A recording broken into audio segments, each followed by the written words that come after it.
How would you like a 15% discount to my daily email, the stack of stuff, the show notes, discounts to the conference, all of that? All you need to do is text the word show to 33777. You'll get the annual subscription with a 15% discount to my daily email. You'll get the stack of stuff, the links to the show notes, discounts to the conference, and so much more.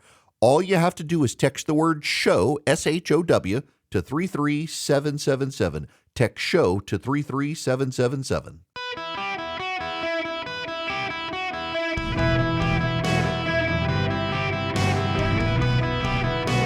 Welcome to the Eric Erickson Show podcast, Hour 2. My fellow Americans, welcome. It is Eric Erickson here across the United States. The phone number is 877-973-7425. If you want to be on the program, if you text Eric, E-R-I-C-K, to 33777, you can get the show notes, the podcast, the live stream, the Four Things to Know This Afternoon podcast, social media links, everything you need to stay in touch with the show. We've got to talk about the president and Pete Hegseth addressing the military, a 10-point plan to refocus the military in political correctness and strength training and et cetera, et cetera, et cetera. They got a lot that the president and Hegseth have decided they want to do to reform the military. They're calling it a warrior reset. A warrior reset. I want to say something out of the gate. Some of you will take issue with, because I know we're in tribes and we're not supposed to criticize our own these days. But I'll say it out of the gate and move on to a lot of praise for what Hegseth said. But I do want to say it was unnecessary to summon all of these people to be in person at Quantico, and the cost to the American taxpayers to make it happen so he could be on stage in front of a giant flag like George S. Patton and rally the troops. He could have done it by another means. It wasn't good stewardship to do it. That being said, it was a great speech. What I find very notable, and I do mean this very seriously, it is very notable. The Hegseth speech has been heralded by a lot of friends of mine who are veterans and currently in the military. They all like it. He unveiled a 10-point plan to refocus the military into a warrior mindset. 1, end politically correct leadership. 2, impose new physical fitness standards. 3, tackle ideological garbage. 4, eliminate anonymous complaints. 5, reinstate discipline and grooming standards. 6, focus on military strength. 7, emphasize merit. 8, redefine toxic leadership. 9, purge woke leadership. 10, revise personnel record retention policies. The only one that I would have complaints about is number 4, eliminating anonymous complaints. Why? Because we know about a lot of the woke stuff that happened because of the anonymous complaints within the Biden administration. We should not want to undermine those. The media is having an absolute coronary over this speech. You've got on CNN right now, I've got them on in the background, on MSNBC, absolute meltdown over this speech. I want to begin, though, with the President of the United States, who also spoke at the event and rallying all of his generals and admirals, who said this. George Washington, Abraham Lincoln, Grover Cleveland, George Bush, and others all used the armed forces to keep domestic order and peace. Many of our leaders used the military to keep peace. Now they like to say, oh, you're not allowed to use the military. And you know what the people say? The people in those cities where they're being raped and shot and beat up, you know what they say? We love the military. You ever see where they interview the people on the street? I've never seen somebody say they don't, unless they're radical and paid off, because a lot of these insurrectionists are paid by, whether it's Soros or other people, but they're paid by the radical left. So today I want to thank every service member from general to private who has bravely helped us secure the nation's capital and make America safe for the American people. It's amazing. The whole world is watching. One more from the President of the United States. Not only are we rebuilding our great strength, but for the first time in years, my administration is actually using that strength to defend the core and vital interests of America. And very simply, we are putting America first. And I have, since I've been elected, I've always put America first. Always putting America first. Rebuilding the military wants to be a threat to any who would cause us harm. Now, that was the president kind of setting the stage here, but Hegseth gets really top billing here. Not technically, because the president always does, but this was his meeting. And the president of the United States wanted Pete Hegseth to be able to reset the military. They summoned the top brass to Quantico. Let me play you some of the speech here from Pete Hegseth. In case I missed it, Kobe, keep your finger on the trigger button. The Secretary of Defense oftentimes has a potty mouth. I don't think I heard any of it here, but just to be on the safe side, a double check. Upholding and demanding high standards is not toxic. Enforcing high standards, not toxic leadership. Leading warfighters toward the goals of high, gender-neutral, and uncompromising standards in order to forge a cohesive, formidable, and lethal Department of War is not toxic. It is our duty, consistent with our constitutional oath.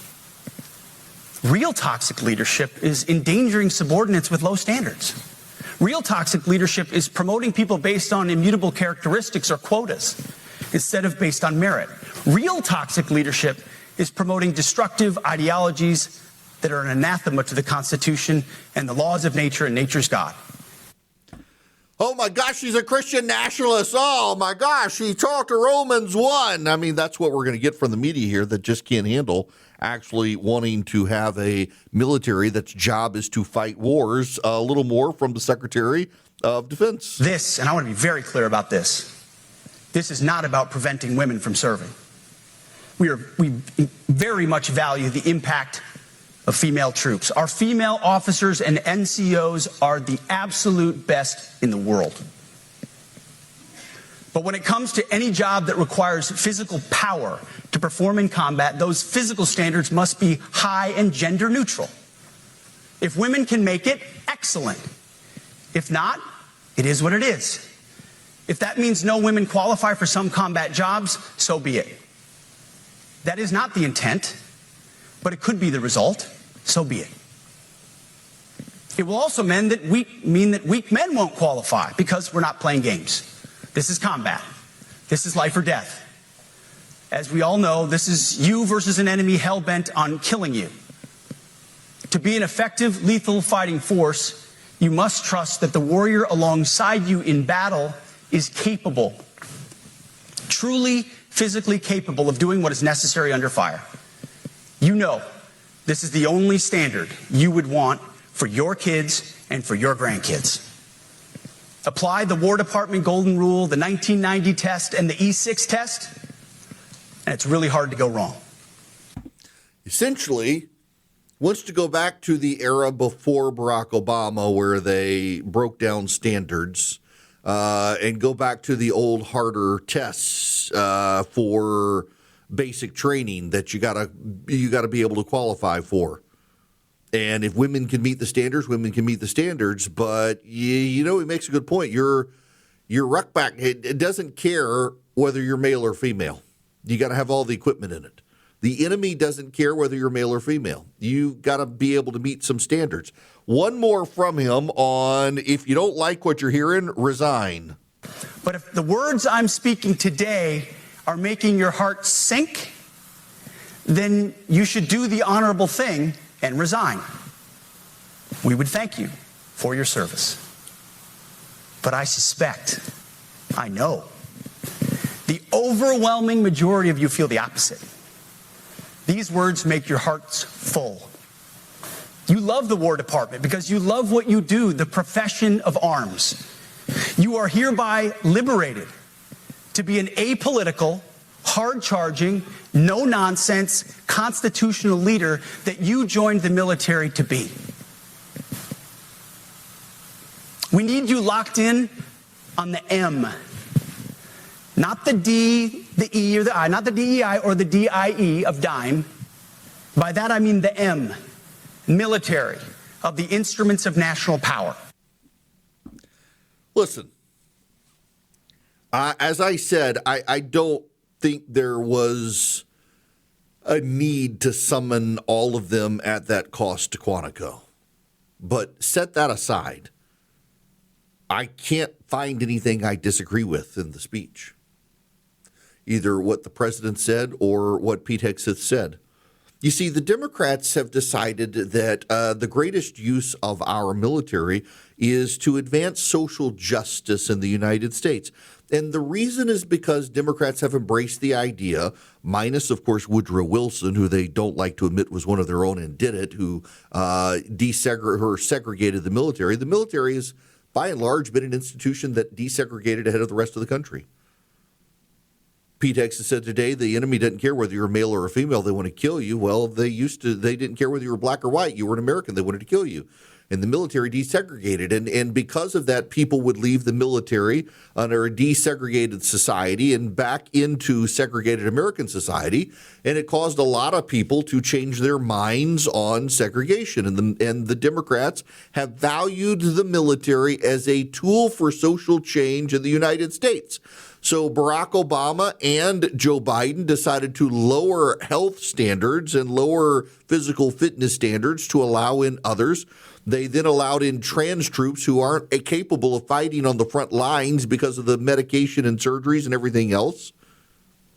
They've allowed in every class of American and then some, whether or not those people were actually capable of carrying out their core purposes. And we saw, for example, go back to after 9/11, the number of people who had been let in under the Clinton administration, young people who suddenly were called up to war, like, I came for a degree. I didn't come to fight for this country. I just came to get college paid for. And we saw that again with Obama and with Biden as well, when they used the military for things, and the woke troops were like, I came to get a college degree. I didn't come to fight for this country. If you go into the military, you should be prepared to kill bad guys or be killed by bad guys for your country. And Obama and Biden got away from that, and they embraced wokeism. They embraced nonsensical social justice positions within the military. Now, there are those who cannot stand Donald Trump or Pete Hegseth who are not going to appreciate what they did, who will blast them and condemn them for giving this sort of speech. Because what they don't want to acknowledge is actually that Barack Obama and Joe Biden compromised the fitness of our military. Y'all, we can't build submarines. The submarines we have in dry dock can't come out. We can't build ships. We're struggling to build missiles and bullets. Barack Obama and Joe Biden both were terrible for our military. They upended the supply chain. They destabilized the market forces within the defense sector. They wanted to use the military not for war fighting, but for social causes in the United States. They're upset that Donald Trump wants to use the military to go into cities and clean up the crime. They wanted to use the military to advance transgenderism. And along comes Pete Hegseth, who recognizes that one of the things Obama and Biden both did is they elevated a bunch of people into leadership. And in elevating them into leadership, made sure they were reliable progressives. And Pete Hegseth is saying, get out. Get out. We don't want you here if you're here for social justice. We want you here to kill bad guys. That's a message that the military needed to hear. That's a message that much of the top brass, elevated by Obama and Biden for very specific social justice goals, diversity goals, and quotas, it's a message they need to hear.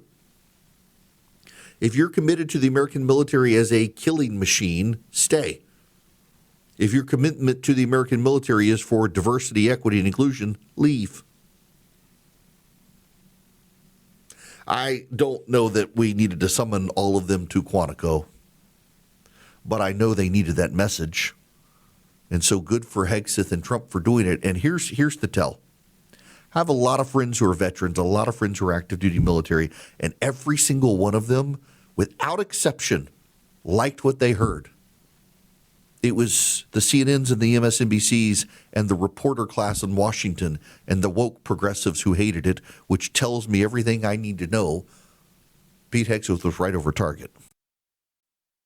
Ladies and gentlemen, do you know how impressive Donald Trump is on immigration and deportation?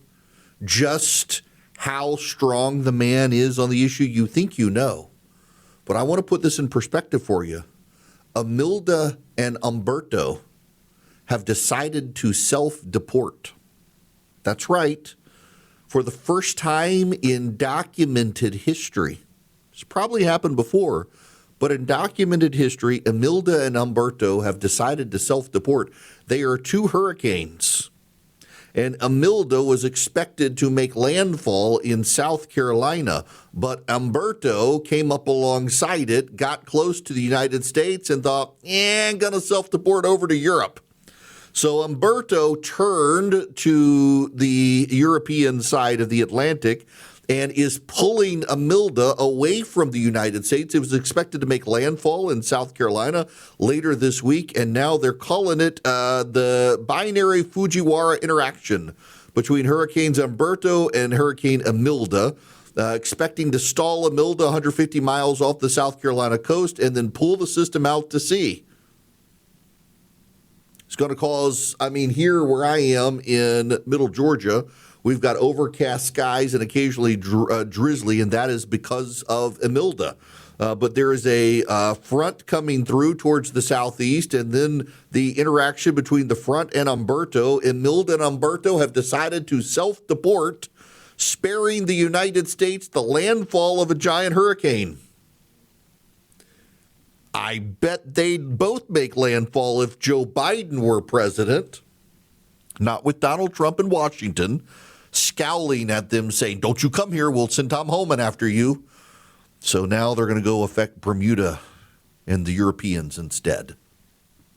Now I need to tell you about Vision Computer. If you go to visioncomputer.com or go to call them at 404 Compute, they can build you a new computer.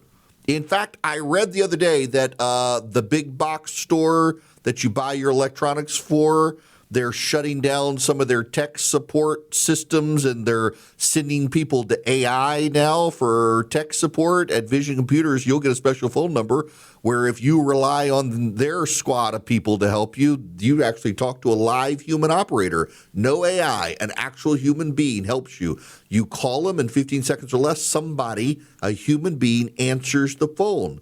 And you get answers from a human being who can even remote into your computer to be able to fix your computer. Call them at 404 Compute. Any one of you nationwide can take advantage of this. Any business, listen, you businesses, you know your employees want to talk to an actual human when they have a computer problem and you can't afford the in-house guy. Use managed IT from Vision Computers. They will save you money. They will keep you up to date. They'll keep you up and functioning. And your employees don't have to talk to an AI system. They talk to a human being. 404 Compute. Or visioncomputers.com. Let Vision Computers take care of you. Greetings, conversationalists. It is Eric Erickson here. The phone number is 877-973-7425. If you wish to be on the program, I would be happy to have you with me. Friends, we have to talk about something you might think is boring. But I do not think it's boring. Not only do I not think it's boring, I think it's coming soon.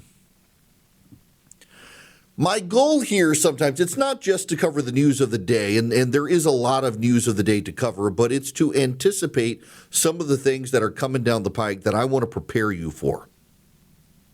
Because I think you deserve to be smarter than all the other people in your circle of friends. And one of those things is understanding a phrase. That phrase is the unitary executive. Some of you think you might know what I mean by unitary executive, but I got to break it down for you in simple terms because we're about to hear a series of cases of the Supreme Court They're meeting this week, the Supreme Court is. They formally start next week, but they're having conversations this week about the cases that they will take. And many of the cases the Supreme Court has on tap already and is about to take are about the unitary executive power. Here's one of the problems with American discourse, and I'm looking at the American media for this. The American media hires a bunch of people, let's take Tug and Tubin at CNN,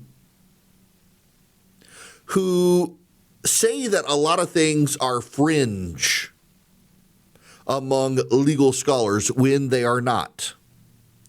Take, for example, the major powers question.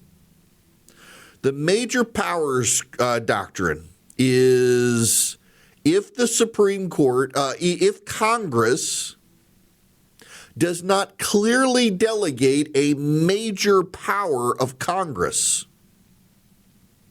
to an executive branch agency, well, that agency can't exercise major questions doctrine. If Congress designates power to an agency, but it's a major substantive change in government. It's massive. It's costly.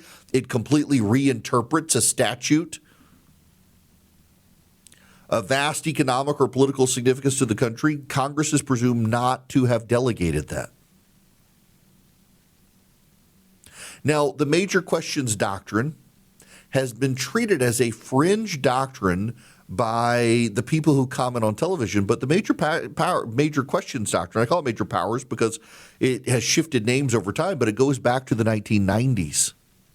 And even before that, when it was the major powers of Congress being delegated to the executive, over time it evolved into the major questions of political and economic consequence for the country. Did Congress really provide to give that authorization? And the rule that the Supreme Court has articulated is that state and federal agencies cannot take action of vast economic and political significance unless Congress has clearly authorized them to do so. But when you hear this in the national press, they refer to it as a fringe belief. My favorite one, and not to call out my buddy David French on this, but I'll call out David French, who is an excellent constitutional scholar, whether you like him or not. But David French wrote a column in the New York Times about how obvious it was that the 14th Amendment could allow the Secretary of State of the state of Colorado to keep Donald Trump off the ballot for a primary. It was as obvious to me that that was not so, but the media didn't want to platform me to say this is nonsensical. That it wasn't a power of the states to do, and that the clauses of the 14th Amendment made very clear that it was Congress that had to act, not the states, that the states could not act without explicit constitutional control. In a 9-0 decision, 9-0, the United States Supreme Court sided with my position on this, that of course a Secretary of State could not preclude the Republicans from putting Donald Trump on the ballot for the Republican primary in Colorado or Michigan or Maine or anywhere else for that matter. It was obvious. But the media chose to platform all the people who said this is a fringe theory, to that the courts would block the state from doing it. No. Of course it's a mainstream theory that the states can do this. Never been done before, but it's a mainstream theory. It was nonsense. Time and time again, the American mainstream media platforms progressive legal theorists who declare that the conservative position is fringe. And in part, it's designed to discredit the conservative majority of the Supreme Court. It's designed, frankly, to provoke the assassination attempt that we saw on John Kavanaugh. To declare that it was some sort of fringe position to get rid of Roe v. Wade, for example. Roe v. Wade itself was a fringe position, contrived by an all-male Supreme Court in 1973 after 2 centuries of states having bans on abortion. Suddenly it was a divine right found in the Constitution. No, it wasn't. It took 40 years to get rid of it, and suddenly this is a major rollback in rights. No, there's an entire mythology built around preserving Roe v. Wade that the national mainstream media has encouraged, and what they can't deny is that for 200 years in this country, there was, in fact, expressly bans on abortion. Only when 9 men in black robes got together and 5 of them said so in Roe v. Wade in 1973 did suddenly, that's been a right of the Constitution all this time. Ironically, it was a majority with a woman involved who rolled back Roe v. Wade. It was all the men who, frankly, wanted to be able to excuse abortions for their mistresses and their kids and things like that. But the media wanted you to know it was a fringe position to try to get rid of Roe v. Wade. And so now the media is going to start telling you the unitary executive theory is a fringe theory. It's not. The unitary executive theory is baked into the United States Constitution. Allow me, if you will, to read for you Article 1 of the United States Constitution, Section 1. All legislative powers herein granted shall be vested in a Congress of the United States, which shall consist of a Senate and a House of Representatives. All legislative powers herein granted shall be vested in a Congress of the United States, which shall consist of a Senate and a House of Representatives. Who writes the laws in the United States? The Senate and the House of Representatives. The Senate and the House of Representatives. So, is there any other group that can write laws? No. This gets to the major questions doctrine. If Congress explicitly grants an agency power, then that agency has power. But if that agency is reading its power grab to upend the political or economic dynamics of the United States in a significant way, and Congress hasn't explicitly told them they're allowed to do that, then the major questions doctrine says, no, this is for Congress, not for you. Why? Because Article 1, Section 1 says all legislative power is granted or vested in a Congress, which shall consist of a Senate and a House of Representatives. That's it. That's who makes the laws of the United States. So now what about the executive power? Here's what the Constitution says. The executive power shall be vested in a president of the United States of America, a unitary executive.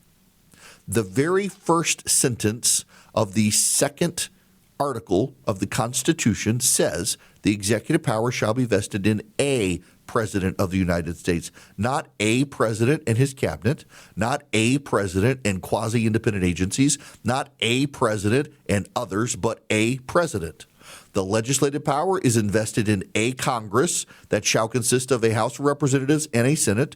The executive power is vested in a president of the United States.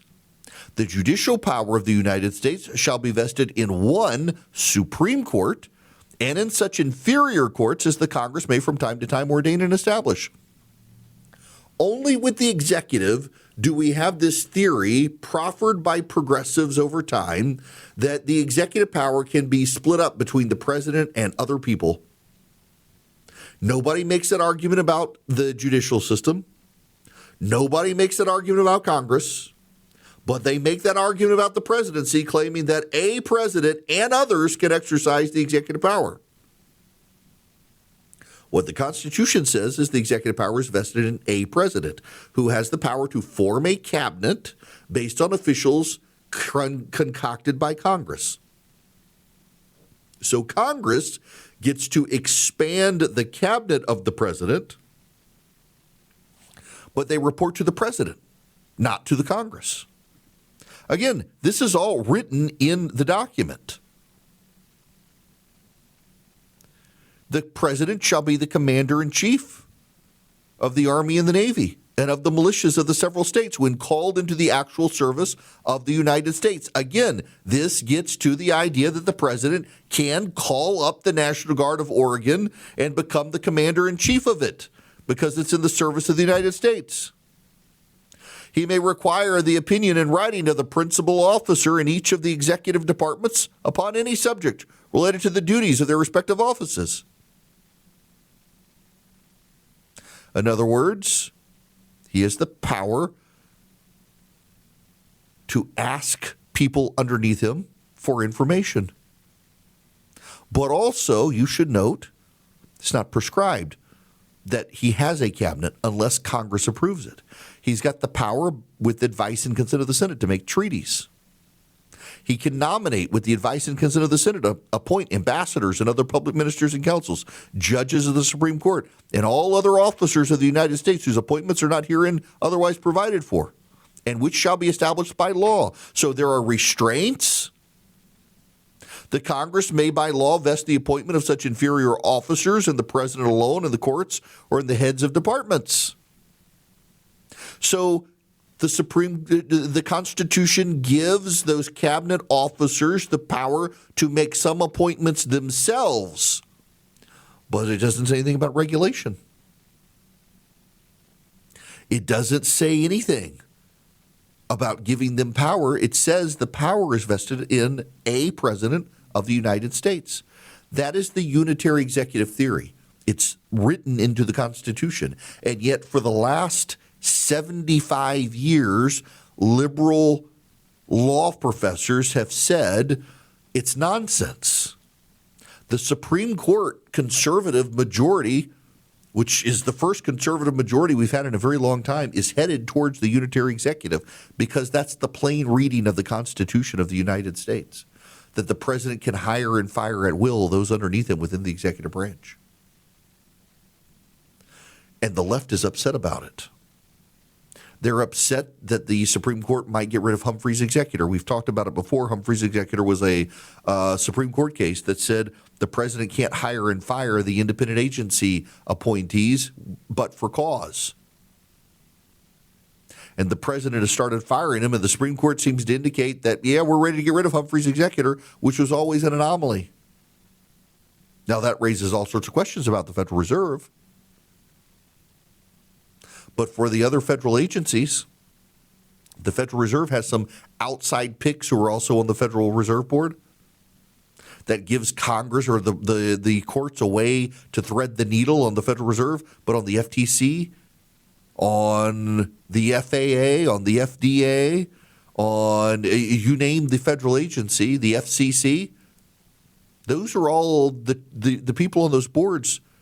They're all appointed by the president. Now, there has to be balance between Democrat and Republican to get anything done.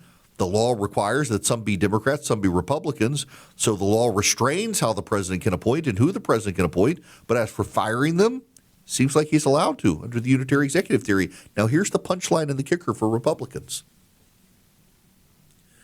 This gets to tariffs.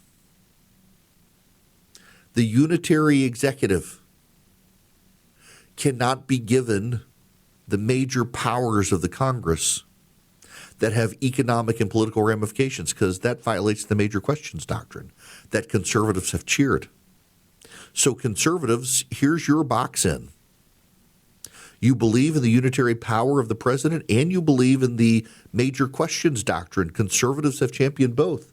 But you're about to be boxed in by the major questions doctrine when the president is affirmed as the unitary executive by the Supreme Court. Why? Because the way you constrain the president of the United States is by prohibiting him from exercising the powers of the Congress, which is probably going to throw tariffs out the door while expanding the power of the president to hire and fire who he wants in the executive branch. Oh, the irony for both sides. Hello there. It is Eric Erickson here. John, let's go to you up first today. Welcome to the show, sir. How are you? I'm doing well. Thank you, sir. It's nice to talk to you finally. Well, I met you in person in Tulsa. Oh, excellent. Yeah. Well, thanks for calling in. There was an ice skating rink and a very nice pub and grill. And yes. very nice stuff. I'm an attorney in Oklahoma, so I've been through law school as you have. The supremacy clause, what you were talking about earlier, that's my main thing. It's like, okay, so how can a state just totally deny what the Constitution of the United States says? And you've quoted it very appropriately, but the problem is the Democrats don't care what the Constitution says. They don't care. That's true. And that's why you get people saying, oh, well, Trump can't even be on the ballot in the primary. I'm like, really? Have you read the Constitution? Can you read? Yeah. You know, I don't understand it. It's like, okay, well, even a non-lawyer, even a non-educated lawyer can read it and say, okay, well, that doesn't make sense. Right. Yeah, and for and you know, let me just say here, John, for what John's talking about, the supremacy clause is Article 6 of the Constitution. This Constitution and the laws of the United States which shall be made in pursuance thereof, and all treaties made or which shall be made under the authority of the United States shall be the supreme law of the land, and the judges in every state shall be bound thereby. Anything in the Constitution or laws of any state to the contrary, notwithstanding. The Constitution, the laws, and treaties of the U.S. override everything else, excepting certain parameters related to Article 1, Section 8 of the Constitution, where Congress doesn't have power. That's a very basic thing you got to understand that the left loves to use when they're in power and pretends they never heard of when they're out of power. Old Glory Bank would love to be your bank. If you felt out of power these last few years by progressive dominance and culture, well, Old Glory Bank was started just for that sort of thing. You go to oldglorybank.com, oldglorybank.com/Eric, actually, and you can get an account. It takes less than 8 minutes to sign up at Old Glory Bank. They're a bank by conservatives for conservatives. If you're a veteran or a first responder, they have great deals for you. If you're active duty military, you should check them out. They're an online bank, but they've made it easy to deposit cash. You can do mortgages, you can do car loans, you can do CDs. They've got great savings accounts. They've got premium accounts that, again, if you're in the military, you may be able to get the fees waived for. You go to oldglorybank.com/Eric today to sign up and get more information from them. oldglorybank.com/Eric. oldglorybank.com/ERICK. Sign up with Old Glory Bank today. Member FDIC, equal housing lender. Terms and conditions apply.